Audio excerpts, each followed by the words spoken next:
Assalamualaikum warahmatullahi wabarakatuh. Bismillah, alhamdulillah, wassalatu wassalamu ala Taha Rasulillah Sayyidina Muhammadin ibni Abdillah wa ala alihi wa sahbihi wa mawalah.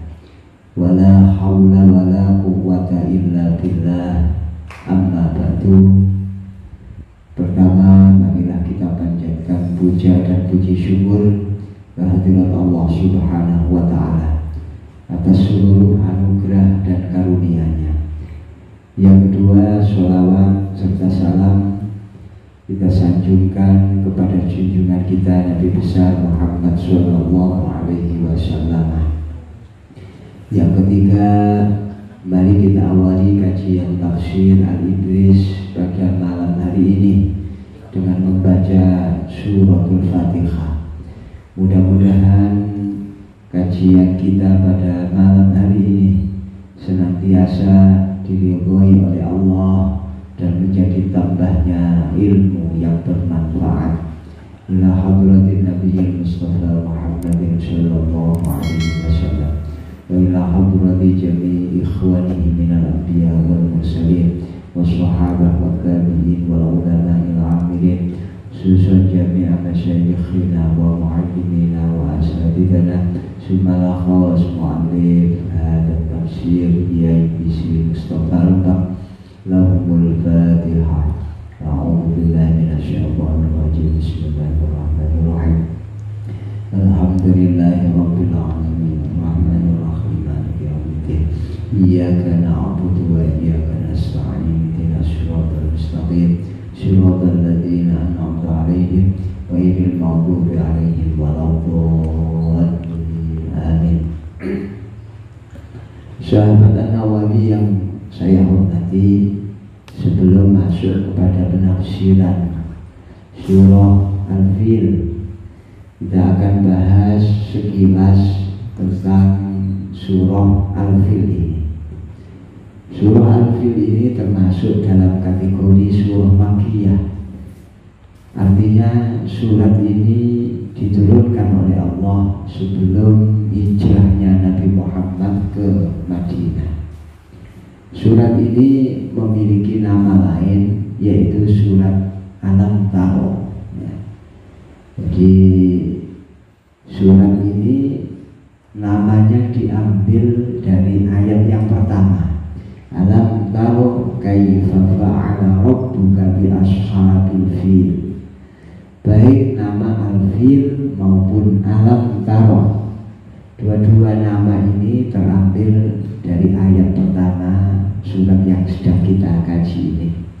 Surat ini turun sesudah surah Al-Kafirun dan sebelum surah Al-Qiyamah.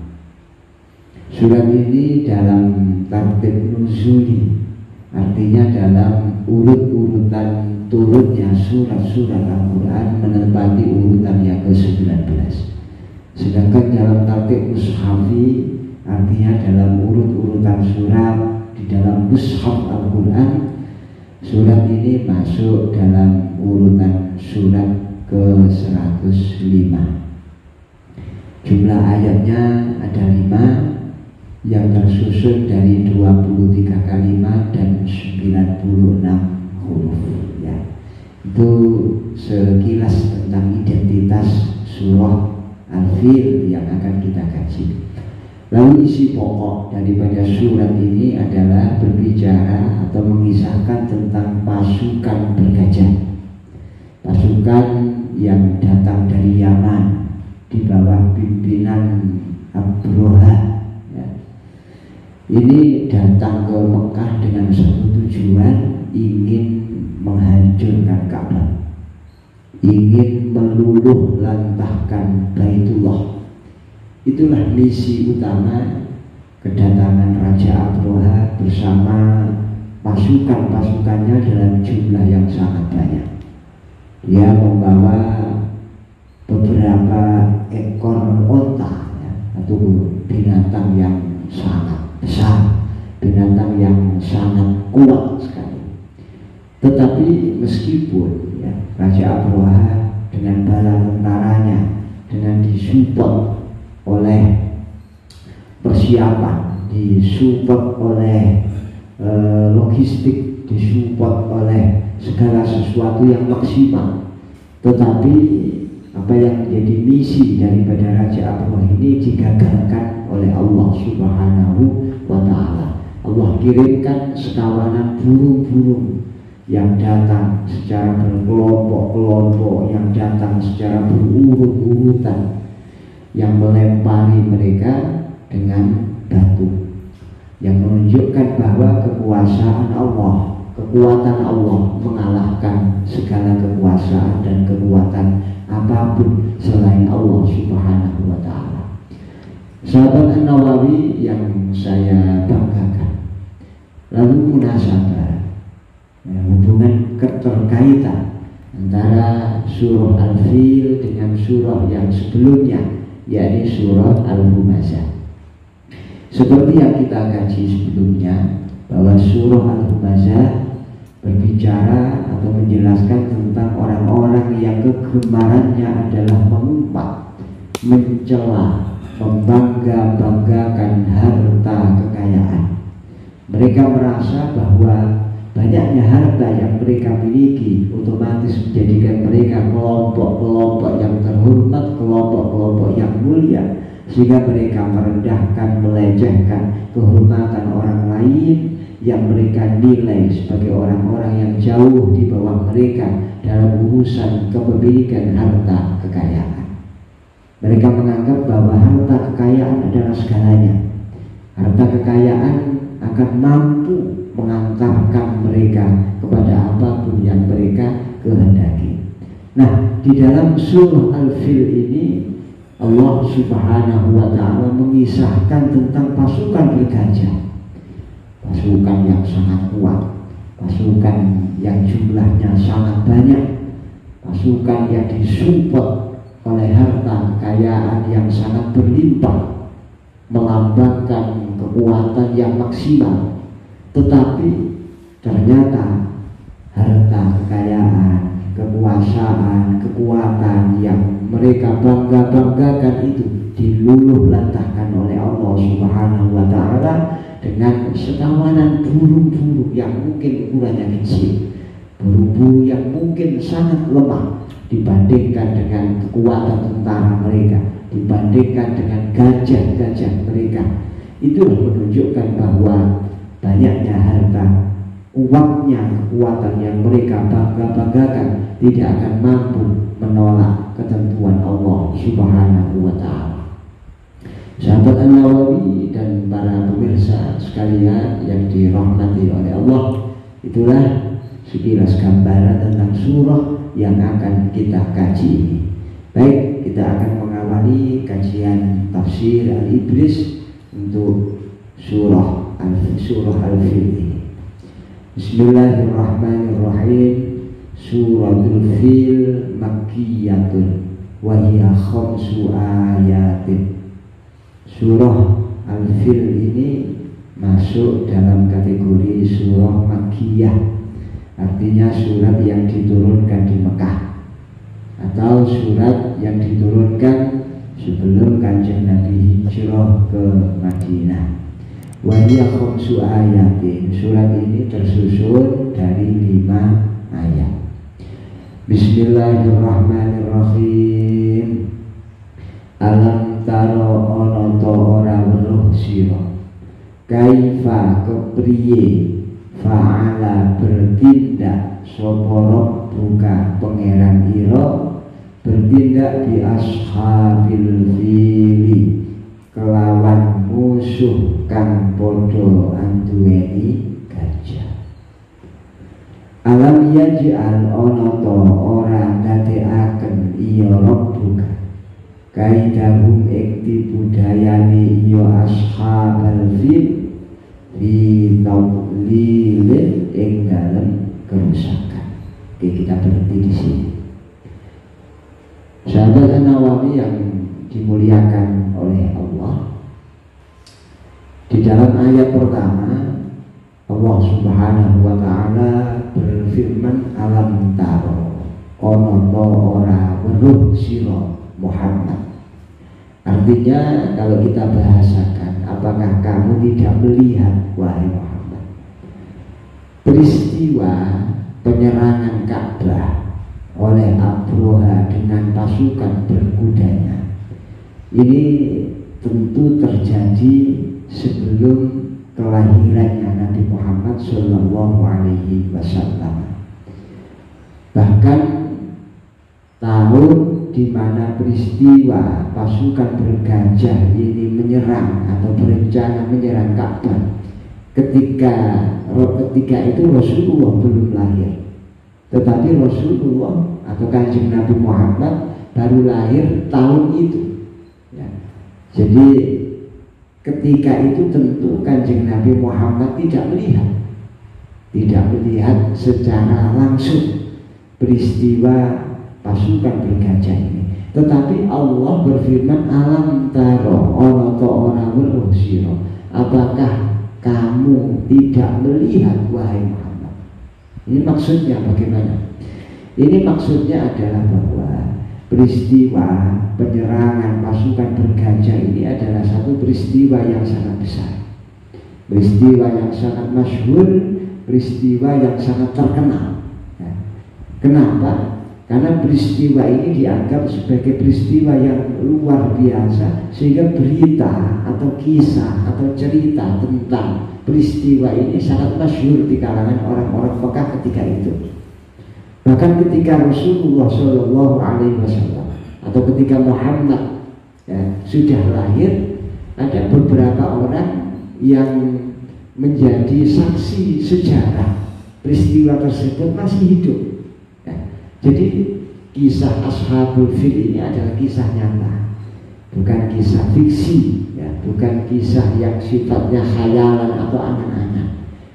Sehingga ketika Allah kemudian berfirman kepada Rasulullah, alam taro apakah kamu tidak melihat, itu maksudnya adalah apakah kamu tidak mengetahui wahai Muhammad. Saking masyhurnya kisah itu, saking banyaknya bukti-bukti terjadinya peristiwa itu, seolah-olah orang yang tidak melihat kejadian atau peristiwa itu pun seolah-olah melihat dengan mata kepala mereka sendiri. Karena banyaknya bukti-bukti yang mendukung terjadinya peristiwa ini dalam sejarah bangsa Arab ketika itu. Alam taro ana ta ora weruh sira Muhammad kaifa kepriye bagaimana fa'ala rabbuka bertindak sapa pengiran ira di ashabil fili kelawan musuh kang anduweni gajah. Kata pertama yang menjadi kata kunci tafsir ayat ini adalah fa'ala rabbuka. Jadi peristiwa ini, peristiwa yang sedang kita kaji ini membahas tentang perbuatannya Tuhan. Bagaimana kemudian tindakan Tuhan, tindakannya Allah di dalam menghadapi pasukan bergajah. Kalau sudah bicara tentang fa'ala rabbuka, bahwa yang bertindak di sini adalah Tuhanmu, artinya yang bertindak itu Allah. Bisa kita bayangkan betapa hebatnya tindakannya Allah Subhanahu wa ta'ala di ashabil fil terhadap pasukan-pasukan bergajah itu. Oleh karena yang bertindak itu adalah Allah sendiri, maka di sini di dalam ayat yang kedua, alam yaj'al ana ta ora dadeake ya rabbuka kaidahum ing budayane ashabal fil lidadlilin in dalam kerusakan. Otomatis apa yang mereka rencanakan digagalkan oleh Allah, apa yang mereka rancang dibatalkan oleh Allah Subhanahu wa ta'ala. Rencana mereka, program mereka, keinginan mereka untuk merobohkan, untuk merusak, untuk memporak-porandakan Ka'bah Baitullah dibuat sia-sia oleh Allah Subhanahu wa ta'ala.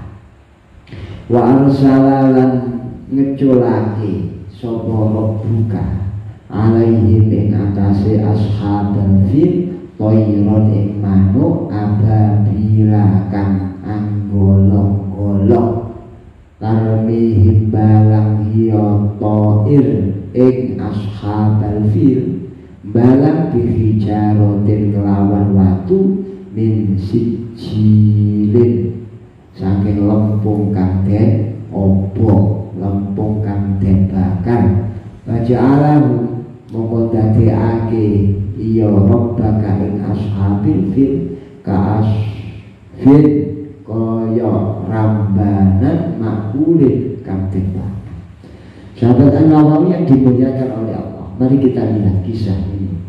Kisah ini berawal dari keinginan Abroha, penguasa penguasa Yaman ya, ketika itu. Penguasa Yaman ketika itu. Yaman ketika itu di bawah kekuasaan Raja Najasyi yang ada di Ethiopia. Nah, Yaman ini di bawah kekuasaan atau di bawah komando, di bawah pimpinan daripada Abroha. Abroha itu kepingin bagaimana menyenangkan Raja Najasyi. Maka Abroha ini membangun satu gereja yang sangat mewah, ya, sangat besar, sangat tinggi. Ya. Ini dibangun oleh Raja Abroha, sehingga kemudian menjadi bangunan yang sangat luar biasa dan disebut sebagai Al-Qulais. Al-Qulais. Mengapa disebut Al-Qulais? Al-Qulais itu adalah satu akar kata dengan kolan suah yang artinya songkok atau peci. Saking tingginya orang itu kalau melihat bangunan ini dana sampai peci ini songkoke kupluke katirutuh saking dhuwure. Ini gereja yang dibuat oleh siapa namanya Raja Abroha. Apa tujuannya Abroha membangun gereja yang demikian megahnya itu? Dia itu melihat bahwa Ka'bah Baitullah itu tiap tahun dikunjungi oleh orang dari mana saja untuk melakukan haji. Yang melihat potensi ekonomi yang sangat besar ya, yang ada di sekitar Ka'bah. Maka Abroha ini punya ambisi. Itu Ka'bah itu kalau dihancurkan, nek kapan dijur ya, kemudian saya ingin membangun di Yaman itu gereja yang demikian megahnya. Wong-wong kok haji ini gak nang Mekah maneh, gak nang Baitullah maneh, tapi jek ngalih nang ngene gereja Qulais ini yang ada di Yaman. Itu pikirannya Raja Abroha. Itulah kaidahu ya, punya tipu daya ya, untuk kemudian mengalihkan para jamaah haji yang asalnya di Mekah di Baitullah jek ngalih nang ngene ya Yaman, tepatnya di Son'a ya, ibu kota Yaman. Ini keinginan Raja Abroha. Begitu Al-Qulais ini gereja yang besar mewah sudah jadi ini, kemudian dia menyampaikan pesan ini kepada Raja Najasyi dan kepada orang-orang besar yang ada ketika itu, bahwa dia punya rencana untuk mengalihkan jamaah haji dari Mekah ke Yaman atau ke Raja ke Al-Qulais tadi itu. Nah, rencananya siapa namanya Abroha ini kemudian didengar oleh salah seorang laki-laki yang berasal dari suku Kinanah ya. Mantap sekali karena dia termasuk orang Quraisy ya, laki-laki ini mau mantap. Akhirnya diam-diam dia pergi kemudian ke Yaman, ke Son'a ini, ke lokasi gereja itu. Akhirnya mereka bagi-bagi ngesek nanggung ngoyong nanggung ngesek nanggung gak terima ngoyong ngesek di elet no bisa saking makna ya, dengan apa rencana busuknya Raja Abroha. Keesokan harinya geger sombong kurang ajar. Akhirnya setelah diselidiki ternyata tahulah mereka kemudian bahwa yang melakukan itu adalah salah seorang daripada orang Quraisy. Maka ketika itu tambah mau mantel Raja Abroha ini kepada penduduk Mekah, kepada orang Quraisy. Rencananya tambah mantap, kepingin ngerusak, kepingin ngerubuhno Ka'bah. Akhirnya apa? Sudah disiapkan pasukan yang kuat jumlahnya sangat banyak untuk menakut-nakuti orang. Ketika itu dia mencari gajah sing gawedhe jenenge Mahmud. Dadi gajahe jenenge Mahmud. Mari ngono ditambahi gajah liya. Ada yang mengatakan jumlah gajahnya ada 8. Ada yang mengatakan 12. Bahkan ada yang mengatakan gajah itu kabeh 1000. Memang sengaja kepingin show of force, ya. Kepingin menunjukkan kekuatannya. Nah, dalam perjalanan dari Yaman menuju ke Mekah ini banyak orang, ya, banyak pasukan atau banyak kelompok yang sebenarnya itu menghadang mereka, tetapi semuanya ini kalah. Nah, ketika sudah hampir dekat ke Mekah, ya, di satu tempat yang namanya kalau saya tidak kiri itu Maghmas, ya, atau Maghbis, ya, dia berhenti di situ. Ya. Abu Wahid ini kemudian merampas barang-barang dagangan, barang-barang milik orang-orang Quraisy ketika itu, termasuk barang-barang milik barang-barang milik Abdul Muthalib ketika itu. Ada 200 onta ketika itu, ya, yang dirampas oleh Raja Abroha. Maka kemudian pada suatu hari, ya, Abdul Muthalib ini kemudian datang. Ya, dia datang menemui Abroha. Abdul Muthalib itu seorang laki-laki yang gagah, seorang laki-laki yang sangat tampan, sangat berwibawa. Dia bertemu dengan Raja Abroha. Ketika bertemu maka terjadilah dialog ketika itu. Ya, yang pada intinya adalah ditanya Abdul Muthalib ini, kedatangan kamu kesini ini apa? Saya kesini ini tidak dalam rangka ngejak perang untuk sampean. Aku mek kepingin untuk dibalik no, kabeh 200 ya. Begitu mendengar ucapan Abdul Muthalib ini, Raja Abroha yang asalnya itu kagum melihat penampilannya Abdul Muthalib, akhirnya kemudian dia meremehkan Abdul Muthalib. Abroha asalnya itu duduk di atas. Begitu Abdul Muthalib datang, dia duduk di lantai, duduk di bawah. Karena terpukau oleh kewibawaan Abdul Muthalib. Dadak begitu ngomong dikira urusan diplomasi, urusan membela Ka'bah, ternyata Abdul Muthalib gak ngomong Ka'bah belas. Malah jaluk supaya untone sing kabeh 200 nang dibalik. Akhirnya ya wis gak simpati maneh Bro. Akhirnya dia mengatakan, tak pikir sampean iki mau rene kate ngomong urusan Ka'bah. Kok ceketek ngomong urusan apa jenenge unta.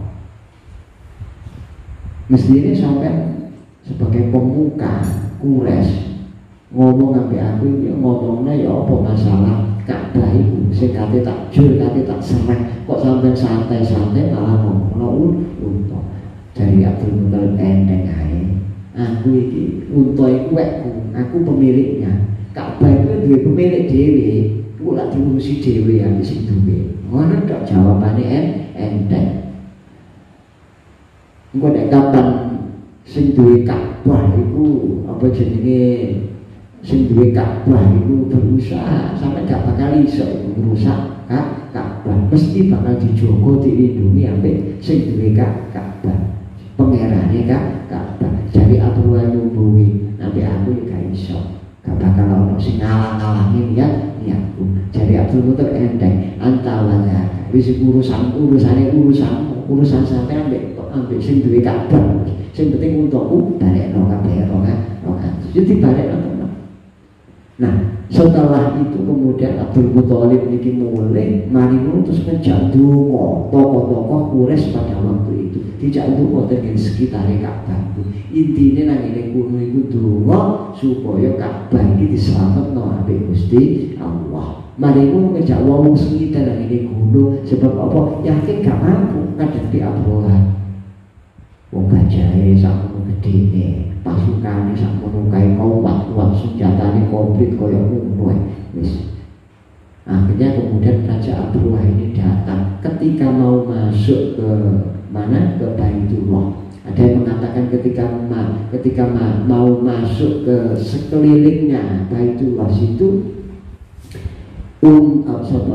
gajahe Abroha sing jenenge Mahmud itu begitu diarahno nang ngene arah sing menuju nang ngene Ka'bah iki ndobot iki lho gak ngadeg gajahe disawok yang opo wae wis gak gelem bahkan ditopuk yang diopo diitik-itik jenenge gajah gak gelem ya gak gelem. Tapi nek kapan di arah nang ini arah selain Ka'bah langsung cekekan ngadeg bahkan ngejak melayu sowan.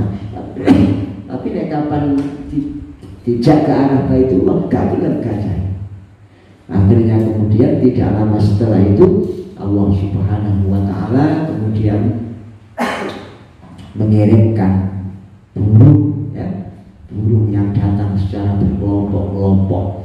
Burung ini membawa batu atau tepatnya membawa tanah yang sudah menjadi batu, ya, semacam kayak botol kira-kira ya, waktu yang mengering, tanah yang mengering sehingga keras, mungkin kayak botol, kecil sekali. Ya kira-kira saukurane biji kancang, saukurane kancang lah.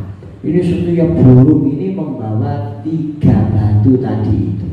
Siji dicekel nang siji dicokot nang ngene cangkeme, sing loro iki dicekel nang ngene sikile. Iki dirutuhno teko dhuwur. Ngeneni pasukane Raja Abraha. Begitu kena itu langsung gulung komeka kabeh. Kaya apa nek penyakit cacar. Sehingga ini meskipun batu ini sangat kecil ya, tetapi Allah kemudian mengirimkan angin sehingga punya kekuatan dorong yang sangat besar sekali.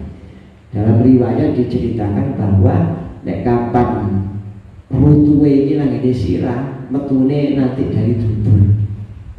Pokoknya intinya itu sok nembus nang ini awake pasukane Abraha sehingga mereka luluh lantah. Begitu ketiban sampai waktu cilik itu mau langsung mereteli awake. Dari sini mereteli. Pokoknya anggota tubuhnya mereteli. Ono sing langsung mati. Ada yang tidak segera mati. Termasuk Raja Abraha ini dia lari itu melanggar, dikatakan bahwa begitu nyampe di negara asalnya dia baru meninggal sampai jantungnya ini renak, ya, artinya terbelah sampai atine ku kepetus pokoknya deden duel kabeh. Kena apa? Ya kena waktu itu. Apa sing itu mengandung racun. Ya, bahkan ada yang mengatakan bahwa di batu itu sudah ada tulisannya siapa sasarannya. Nah ini sangat luar biasa sekali. Ini surat Al-Fil ini menjelaskan bagaimana tindakannya Allah kepada Ashab Al-Fil, ya, pasukan bergajah yang dipimpin oleh Raja Abraha yang sombong, yang mengandalkan kekuatannya seolah-olah dia mampu, ya, untuk melawan kekuatannya Allah Subhanahu wa Ta'ala. Sahabat An-Nawawi yang dimuliakan oleh Allah, hikmah atau pesan yang kita ambil dari surah ini adalah bahwa kekuatan Allah adalah mutlak, kekuasaan Allah sudah mutlak, tidak terbatas, tidak ada kekuatan, tidak ada kekuasaan yang melebihi kekuatannya Allah Subhanahu wa Ta'ala. Yang kedua, Allah memberikan nikmat yang sangat agung kepada orang-orang Quraisy, ya, kepada penduduk Mekah, ya, yang ketika itu dilindungi oleh Allah dari serangan pasukan bergajah ini, yang pada intinya menunjukkan bahwa Allah telah menunjukkan kekuatannya kepada Raja Abraha beserta pasukannya. Inilah penafsiran daripada surah Al-Fil. Mudah-mudahan apa yang kita kaji pada malam hari ini betul-betul menjadi ilmu yang bermanfaat. Allahumma amin. Al-Fatihah. Bismillahirrahmanirrahim.